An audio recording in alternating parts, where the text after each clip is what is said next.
India Legal presents Courts Roundup.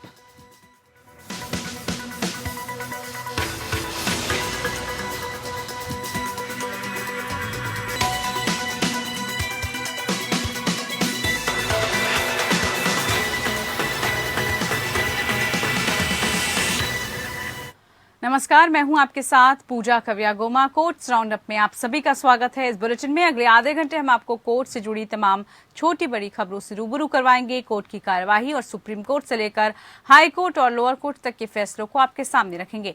आगे बढ़ने से पहले डाल लेते एक नजर हेडलाइंस पर।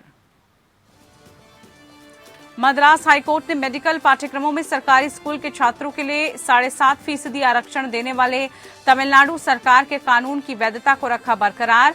सरकारी स्कूलों की गुणवत्ता में सुधार के लिए पहल का भी दिया निर्देश।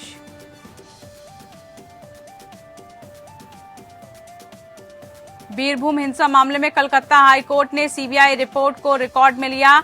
सीबीआई जांच की मांग करने वाली याचिका में आदेश रखा सुरक्षित। Kanjurmarg Mumbai metro car shed निर्माण मामले में केंद्र और महाराष्ट्र को बॉम्बे हाईकोर्ट ने दी नसीहत। कहा, सरकार विवाद सौहार्दपूर्ण ढंग से सुलझाए। इलाहाबाद हाईकोर्ट ने एडीजी मनोज शुक्ला को किया निलंबित। घर टूटने से बचाने के लिए जमीन पर बुलडोजर के सामने लेटे थे एडीजी।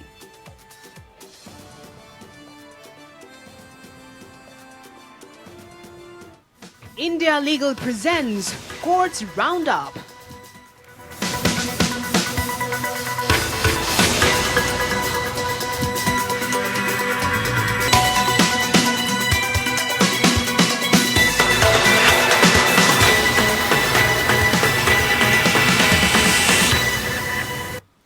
मद्रास हाईकोर्ट ने मेडिकल में सरकारी स्कूल के छात्रों के लिए 7.5% आरक्षण देने वाले तमिलनाडु राज्य को कानून की वैधता को बरकरार रखा है। हाईकोर्ट ने मेडिकल स्नातक पाठ्यक्रमों में प्रवेश की संवैधानिकता को चुनौती देने वाली याचिकाओं पर सुनवाई करते हुए कहा कि सरकारी स्कूलों की गुणवत्ता में सुधार के लिए पहल का भी निर्देश दिया।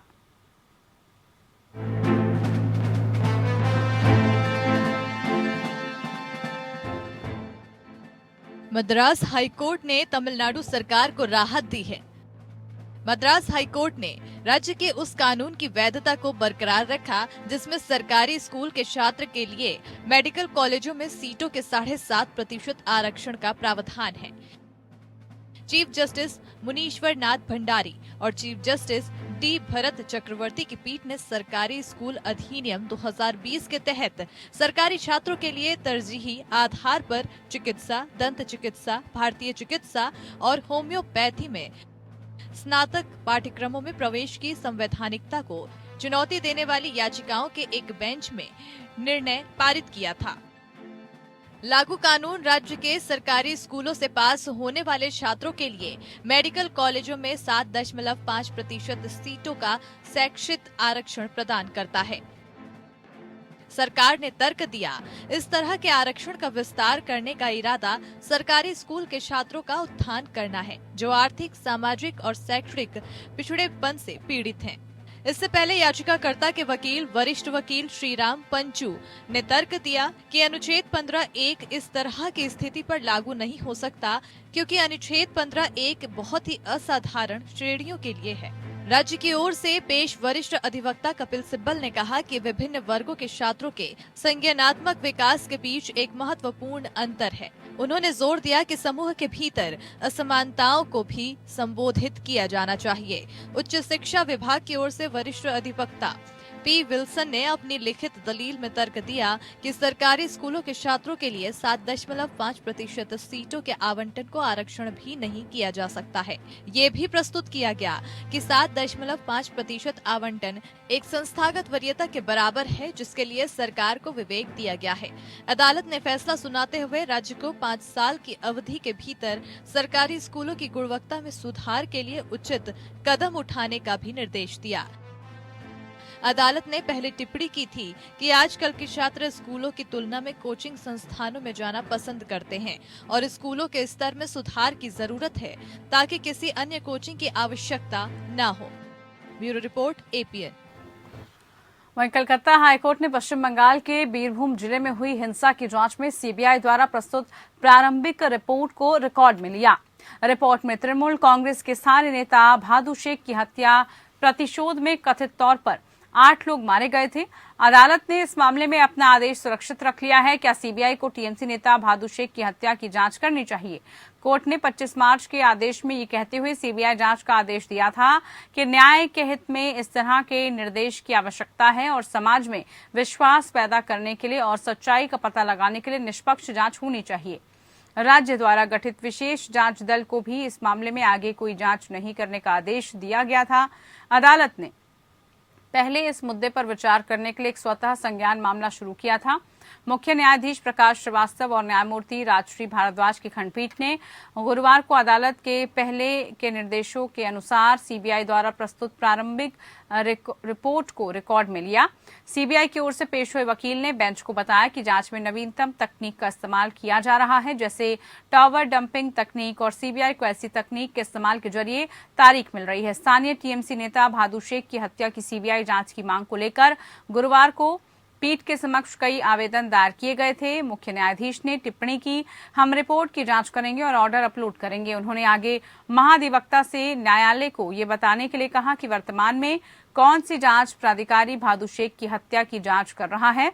सुनवाई की आखिरी तारीख पर कोर्ट ने गौर किया कि हालांकि 22 मार्च को एसआईटी का गठन किया गया था, लेकिन जांच में एसआईटी का कोई प्रभावी योगदान नहीं है। सुप्रीम कोर्ट ने शासन से संबंधित मामलों पर जनहित याचिका या पीआईएल पर विचार करने के संबंध में अपनी आपत्ति व्यक्त की है। प्रधान न्यायाधीश की अध्यक्षता वाली पीठ ने कहा कि निर्वाचित सरकार ऐसे कई मुद्दों की जांच करने के लिए उपयुक्त प्राधिकारी है। अदालत का ये टिप्पणी अधिवक्ता अश्विनी कुमार उपाध्याय द्वारा 1 वर्ष के भीतर पश्चिम बंगाल से अवैध रोहिंग्या और बांग्लादेशी घुसपैठियों को पता लगाने, उन्हें हिरासत में लेने और निर्वासित करने के मामले का उल्लेख करने के बाद आई है।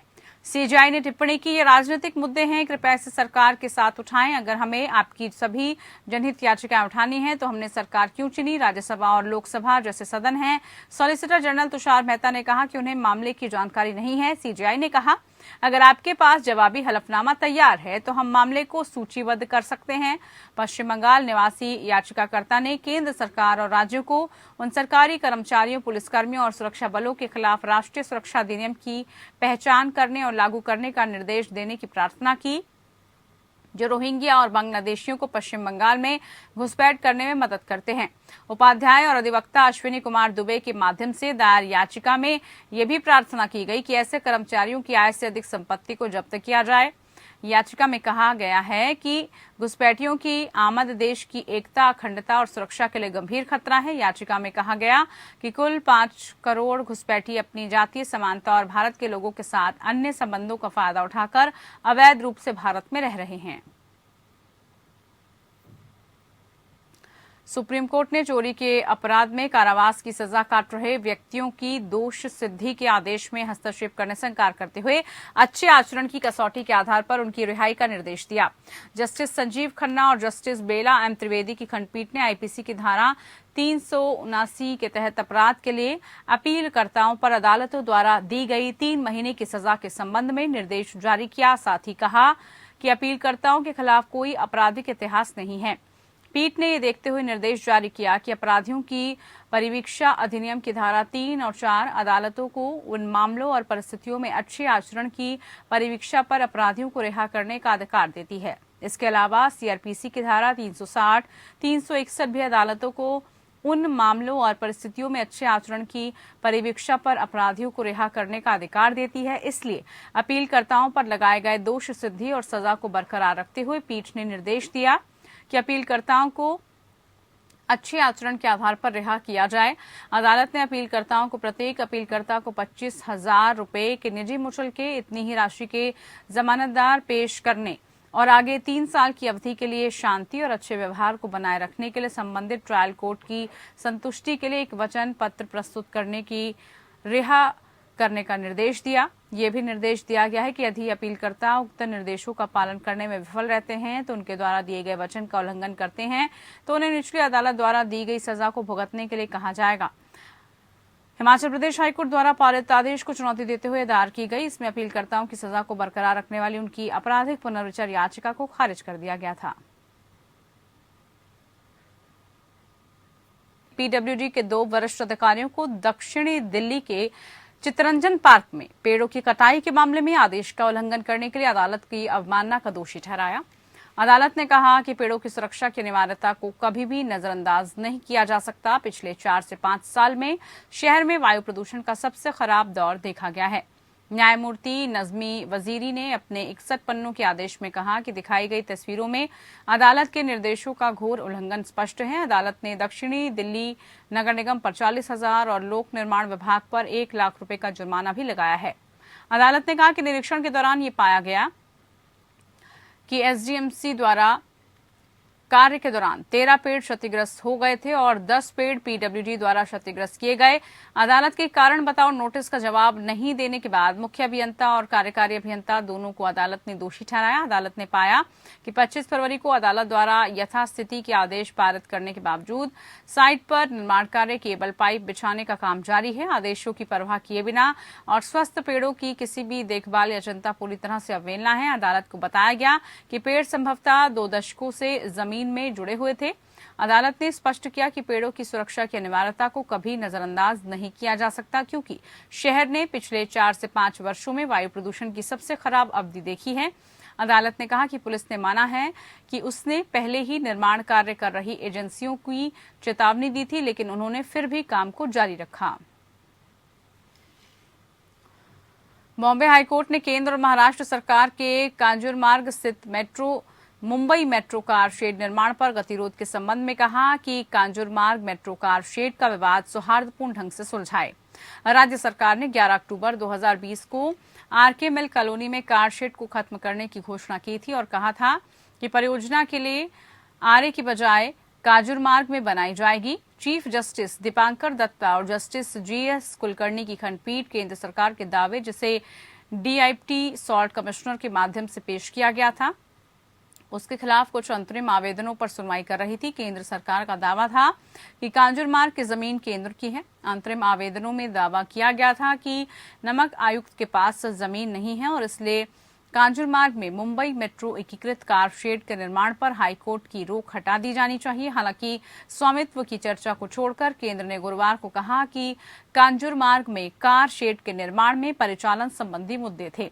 चीफ जस्टिस ने केंद्र से कहा, हमें उम्मीद है कि 10 जून तक तकनीकी मुद्दों को सुलझा लिया जाएगा। फिर आपको अपना रुख स्पष्ट करना होगा। आखिरकार ये हमारा पैसा है, हर दिन लागत बढ़ रही है। कोर्ट ने कहा कि जब तकनीकी मुद्दों का समाधान हो जाता है तो केंद्र को कांजूरमार्ग में मुंबई मेट्रो डिपो के निर्माण पर अपना रुख स्पष्ट करना चाहिए। महाविकास अघाड़ी के नेतृत्व वाली सरकार को झटका देते हुए हाईकोर्ट ने 16 दिसंबर 2020 को एक अंतरिम आदेश पारित किया था जिसमें मुंबई उपनगरीय जिला कलेक्टर द्वारा 1 अक्टूबर 2020 को दिए आदेश पर रोक लगा दी गई थी जिसने 102 एकड़ भूमि को मुंबई महानगर क्षेत्र विकास प्राधिकरण को कांजूरमार्ग में मेट्रो कार शेड बनाने के लिए हस्तांतरित कर दिया था।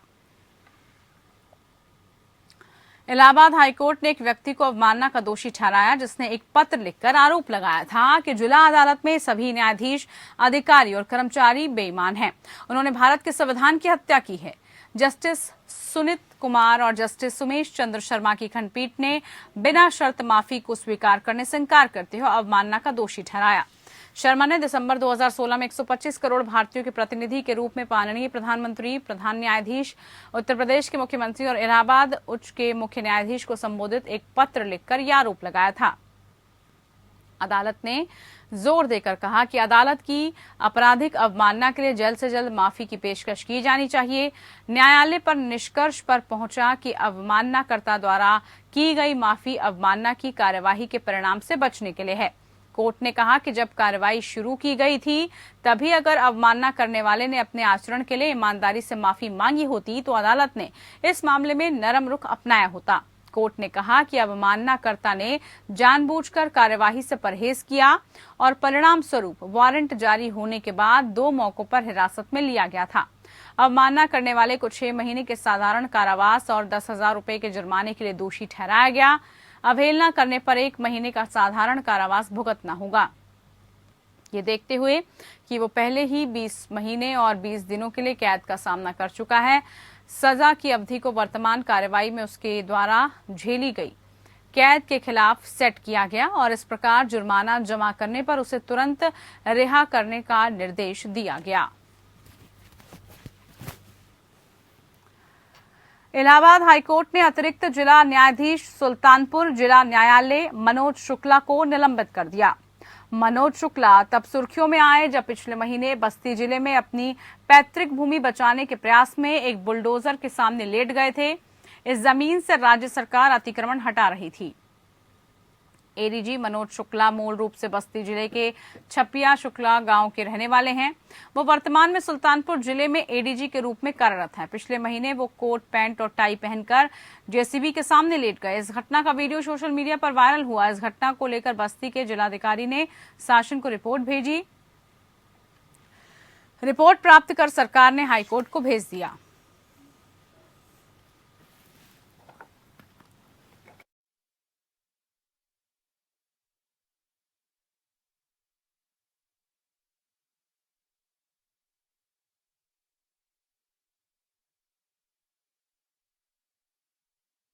तो बता दें आपको, उन्हें निलंबित करने का निर्णय हाईकोर्ट प्रशासनिक समिति द्वारा लिया गया। इस आशय का एक आदेश पहले ही सुल्तानपुर जिला न्यायालय को भेजा जा चुका है। हाईकोर्ट राज्य की वेबसाइट पर एडीजी शुक्ला के बारे में उपलब्ध जानकारी के अनुसार वो 3 अप्रैल 2022 से निलंबित है और मीडिया रिपोर्ट के मुताबिक एडीजी मनोज शुक्ला पूरी रात जिला प्रशासन की टीम के सामने बिना खाए पिए लेटे रहे। उन्होंने कथित तौर पर निम्नलिखित बयान में दिया, मैं एक न्यायिक अधिकारी हूं, ये मेरी पुश्तैनी जमीन है जिस पर दूसरों का कब्जा है और ये गलत है।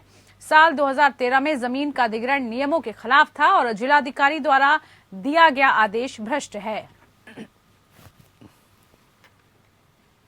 इधर दिल्ली की राउज एवेन्यू कोर्ट ने आकार पटेल के खिलाफ सीबीआई की लुकआउट सर्कुलर वापस लेने का आदेश दिया। कोर्ट ने कहा कि इस अदालत का सुविचारित विचार का एलओसी को रद्द किया जा सकता है, इसलिए सीबीआई को आरोपी के खिलाफ जारी एलओसी को तुरंत वापस लेने का निर्देश दिया जाता है। इस मामले में सीबीआई के प्रमुख यानी निदेशक सीबीआई द्वारा आवेदक को अपने अधीनस्थ की ओर से चूक को स्वीकार करते हुए एक लिखित माफी का भी निर्देश दिया गया है। एमनेस्टी इंटरनेशनल इंडिया के प्रमुख आकार पटेल को विदेशी योगदान नियमन अधिनियम मामले में पिछले साल 31 दिसंबर को जारी सीबीआई की लुकआउट सर्कुलर के मद्देनजर बुधवार को बेंगलुरु में गिरफ्तार किया गया था। जब वो देश से बाहर जा रहे थे तो उन्हें अंतर्राष्ट्रीय हवाई अड्डे पर रोक लिया गया। पटेल ने इस कदम को दिल्ली की एक विशेष अदालत में चुनौती दी थी। चलिए इसी के साथ कोर्ट्स राउंडअप में फिलहाल के लिए इतना ही। नमस्कार। India Legal presents Courts Roundup.